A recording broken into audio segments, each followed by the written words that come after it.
사랑하는 여러분, 좋은 아침입니다. 모두 잘 주무셨나요? 네, 저도 잘 잤습니다. 여러분, 연민피로라는 것을 아시나요? 네, 타인의 아픔에 공감하는 것을 넘어 자신도 그것에 압도되어서 정서적으로 소진되는 것을 우리가 연민피로라고 해요. 번아웃 증후군이라고도 하죠. 그래서 자신이 정말 다 제가 되어버리는 소진 증후군이라고도 할 수 있는데요. 가끔 사람들이 저에게 전화가 옵니다. 제가 그 사람의 말을 언제까지 들어줘야 되나요? 그 사람은 한번 이야기를 시작하면 나를 너무나 질리게 만들어요. 그 사람이 전화 오기만 해도 무서워요. 이런 사람들이 있거든요.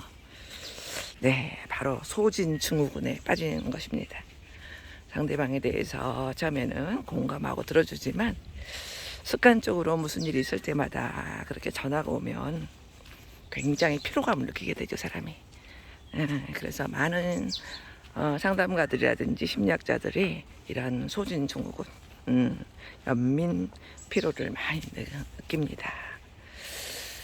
그래서 우리는 특히 직업적으로 이런 일을 하는 사람도 그렇지만은 가까이에 이렇게 뭔가 늘 매달리고 늘 뭔가 자신의 처지에 대해서 비관하고 토로하고 이런 사람들을 만나면 조금 조심해야 될 게 있어요. 상대방의 불행에 대해서 공감은 하되 다른 사람의 삶을 바꾸는 일이 자신에게 달려있지 않다라는 것을 받아들이는 것이 바로 평정심이거든요. 근데 이제 상담자들도 초기에는 이것을 굉장히 혼동합니다. 내가 상대방의 어려움을 다 들어주고 해결해 줘야 된다, 이런 오류에 빠지기가 쉽거든요. 그러다 보면 이제 굉장히 번아웃 증후군에 쉽게 노출되기가 쉽죠. 그래서 영혼의 소진이 없이 타인을 지혜롭게 도우려면은 연민과 평정심의 균형을 이루어야 돼요. 돌봄이라는 것은 단순하게 타인에 대한 돌봄만이 아니고 자신에 대한 돌봄까지 포함되는 것이 바로 돌봄이거든요. 근데 너무 열정이 높다 보면 이렇게 자신을 소외시키는 경우가 많기 때문에 굉장히 그런 연민 피로에 시달릴 수가 있답니다. 어떤 딸이 시집을 갔어요. 그런데 그 딸이 너무너무 시댁에서 구박을 받으면서 어렵게 살고 있었거든요. 한 번은 친정과 멀리 떨어져 살고 있었는데 어머니가 딸이 어떻게 살고 있는지 한번 찾아가 봤더니 딸의 얼굴이 너무너무 안 돼 있는 거예요.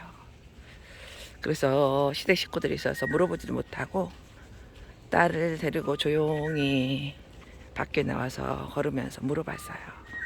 왜 이렇게 네 얼굴이 안 좋으냐라고 물어봤더니 딸이 그동안의 서러움을 털어놓으면서 얼마나 자신이 불행한 삶을 살고 있는지, 얼마나 어려운 삶을 살고 있는지 이야기를 합니다. 친정 부모님도 가슴이 찢어지겠죠. 그때 어머니는 산속으로 딸을 이끌면서 한 나무 앞에 섰게 되죠. 사랑하는 딸아, 네가 마음이 아프고 속상하고 눈물 나는 일이 있을 때마다 이 나무에 와서 엄마라고 생각하고 모든 이야기를 다 하거라. 그렇게 하면서 한 나무를 지정해 주었어요. 왜냐하면 딸과 엄마의 집은 아주 멀었기 때문이죠. 그래서 딸은 엄마의 말대로 자기가 힘들고 어렵고 속상한 일이 있을 때마다 그 나무에 와서 온갖 시댁 욕과 나쁜 마음을 다 이야기를 했습니다. 얼마만 해도 어머니가 딸을 만나러 갔어요. 그랬더니 딸의 얼굴이 굉장히 밝아진 거예요. 그래서 내가 얼굴이 지난번보다 훨씬 좋아졌구나. 무슨 일 있었니? 라고 물어봤더니 딸이 엄마가 알려준 대로 내가 힘들 때마다 그 나무에 가서 그렇게 내 속에 있는 모든 속상함을 다 이야기를 했어요. 그래서 좀 나아졌어요. 이렇게 이야기를 합니다. 그래서 어머니는 그 딸을 데리고 그 고마운 나무에게 찾아가 봐요. 어떻게 됐을까요? 그런데 놀랍게도 그 나무는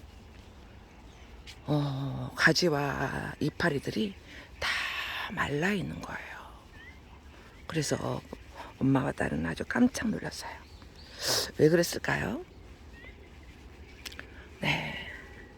우리 모든 관계는 사람도 동물도 식물도 파동으로 연결돼 있죠. 파동으로. 그래서 나쁜 말, 안 좋은 말, 속상한 말 이런 것들을 많이 하게 되면은 나쁜 파동이 형성되거든요. 그래서 그 사물에 영향을 미쳐요. 우리가 말의 힘이라고 하는 그런 다큐 같은 것들도 많이 보셨죠. 말이 주는 힘, 파동. 만약에 그것도 하나의 그 딸의 치유의 방법이 되긴 했지만은 그 딸이 와서 힘들고 어렵고 속상하고 화가 나고 미칠 것 같은 그런 일들에 대해서 내 감정을 수용해주고, 그럼에도 불구하고 나는 오늘 이 나무에 와서 이런 이야기를, 이런 마음을 내려놓고 쉴 수 있었다고, 그렇게 조금 다르게 생각해 볼 수 있었다면 어땠을까 생각을 해봅니다. 물론 우리가 너무 힘들었을 때는 그런 것 자체를 생각할 수가 없죠.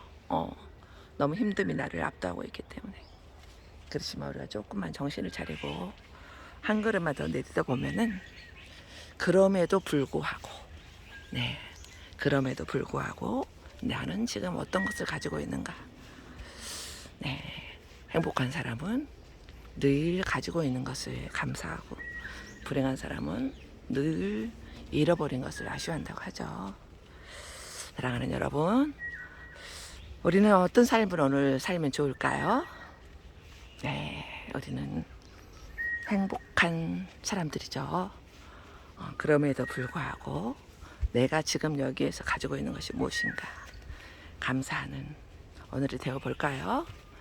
여러분 사랑합니다. 행복한 하루 되세요.